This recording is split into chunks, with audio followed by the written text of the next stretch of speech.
तो अब आप शुरू करते हैं। और एसएसआर वॉरियर, अब तक जो लड़ाई हम लोग लड़ रहे हैं, इसलिए मैंने आपको ये वीडियो दिखाया, इससे भी खतरनाक सवाल पूछे जाएंगे किनसे उसके बाद मैं नीलेश जी के पास जा रहा हूं।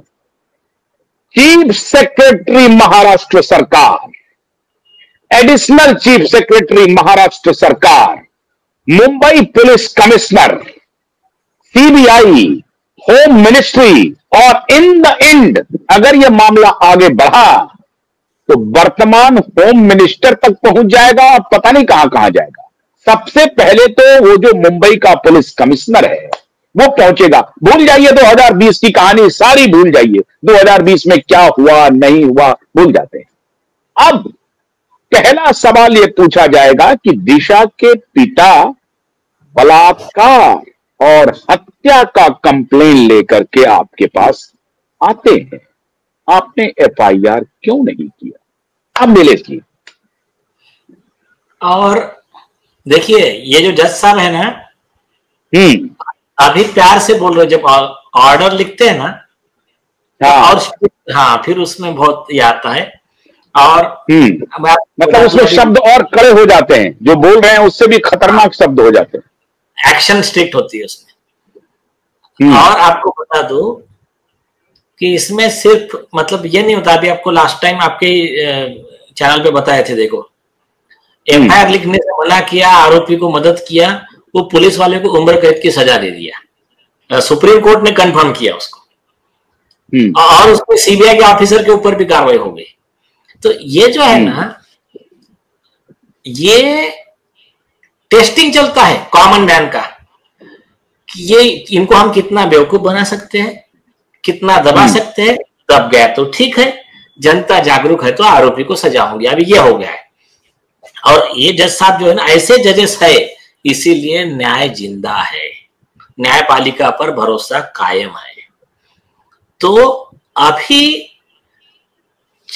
ये जो आएंगे फंसलकर, क्या नाम है आपका, वो विवेक फंसलकर, नगरकर, शैलेंद्र नगरकर, और उसके आदमी अभी फंसलकर, परमजीत तो अभी रिटायर्ड हो गए। अभी जो नए पुलिस कमिश्नर आएंगे तो हाईकोर्ट से, हाँ, तो हाईकोर्ट ने सेम सवाल उनको पूछने चाहिए कि आपके पास में गैंगरेप और मर्डर का कंप्लेंट आरोपी के नाम के साथ, सबूतों के साथ दिया जाता है, और आप टेबल टेनिस खेलते हो। बोले उसका कंप्लेंट है गैंगरेप और मर्डर का, इंक्वायरी कर रहे काम है एक्सीडेंटल डेथ रिपोर्ट में, और वो टेबल टेनिस खेल रही है एसआईटी। जैसा उनको नाम से पार्टी बनाया, वो बोलता मैं नहीं हूं इसमें, बोले वो था, बोले मैं नहीं हूं, बोले वो था। तो ये जो चल रहा है ना। अच्छा नीलेश जी, इसी को अब आप देखिए, अब देश के लोगों को ये समझना पड़ेगा। और ये जो राजदीप सरदेसाई जैसे पत्रकार हैं, वो किस प्रकार से चैंपियन करते हैं उद्धव ठाकरे और आदित्य ठाकरे, दोनों बाप बेटे को। भाई पुलिस की ही इंक्वायरी पर ये कोर्ट में जस्टिस महोदय ने अभी एसपी को वो फटकार लगाई जो आपने देखा। वो पुलिस की इंक्वायरी थी जिसमें उनका ऑफिसर ने कह दिया कि हमने जांच पड़ताल कर लिया, यही है, और उसको दे दिया। उसको इसने अपने एफिडेविट में शामिल कर लिया। अब वही पुलिस की इंक्वायरी को मैटर क्लोज करके कर दिया कि भाई पुलिस ने इंक्वायरी कर लिया। अब तो मामला किसी ने इसके पहले तक अदालत में पुलिस के रिपोर्ट को चैलेंज किया ही नहीं दिशा के केस में।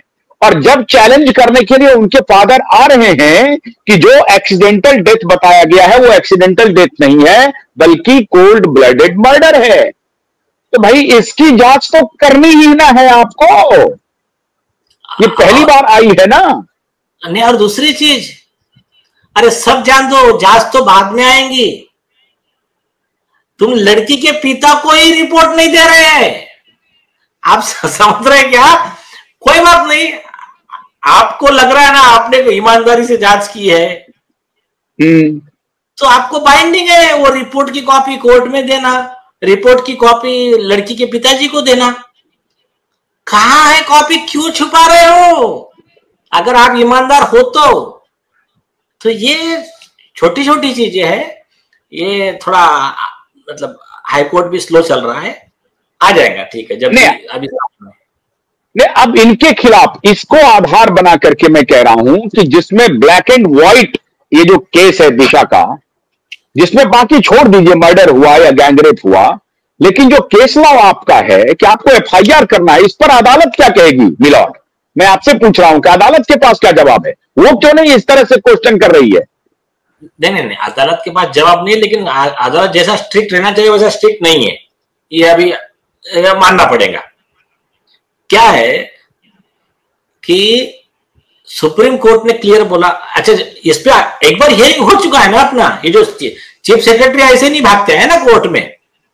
हाँ, लास्ट टाइम जब गडकरी साहब के कोर्ट में हियरिंग हुआ तो यही विषय चला, कोर्ट को बता दिया मैंने कहा ये सुप्रीम कोर्ट का जजमेंट है, और अभी का लेटेस्ट का है 2025 का है, हमारे पिटीशन दाखिल करने के बाद का है, पहले के तो जजमेंट छोड़ दो, अभी नया आ गया, उसमें क्लियर कहा है कि ये पुलिस ने जो भी मनोहर कहानियां बनाई है एक्सीडेंटल डेथ रिपोर्ट की, उसको कोई वैल्यू नहीं है।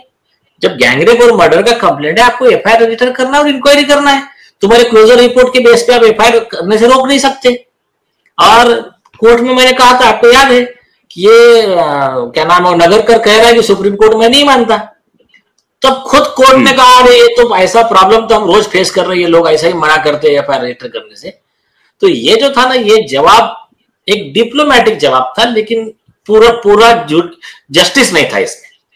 जस्टिस कब होता, आज जैसा डाटा इन्होंने, तब अगर जज साहब डांटते, ठीक है, हर एक जज का अपना स्टाइल है, लेकिन एक कॉमन मैन का एक्सपेक्टेशन है ना, जज साहब इतना कहते हैं उनको कि क्या आप सुप्रीम कोर्ट की भी बात नहीं मान रहे, ये यहां पर केस लॉ है, ये बेसिक लॉ है, कॉमन सेंस है, आपके खुद के पुलिस महासंचालक के, डीजीपी के गाइडलाइंस है कि आपको एफआईआर रजिस्टर करना ही है, और आप यहां मुंह उठा के चले अगर आप यहां पर बोल रहे हो कि हम सुप्रीम कोर्ट नहीं मानते, तो नियम से कोर्ट ने उनके ऊपर कंटेम्प्ट का भी एक्शन लेना चाहिए था। उनके जैसा कि सचिन वाजे को हाईकोर्ट के ऑर्डर पे सस्पेंड किया, ये जज साहब तो उनकी मजा ले रहे थे एसपी की, हाईकोर्ट सस्पेंड का ऑर्डर भी दे सकता है, प्राइमा फेसी दिख रहा है, तुम अभी सस्पेंड करो, बाद में इंक्वायरी करो।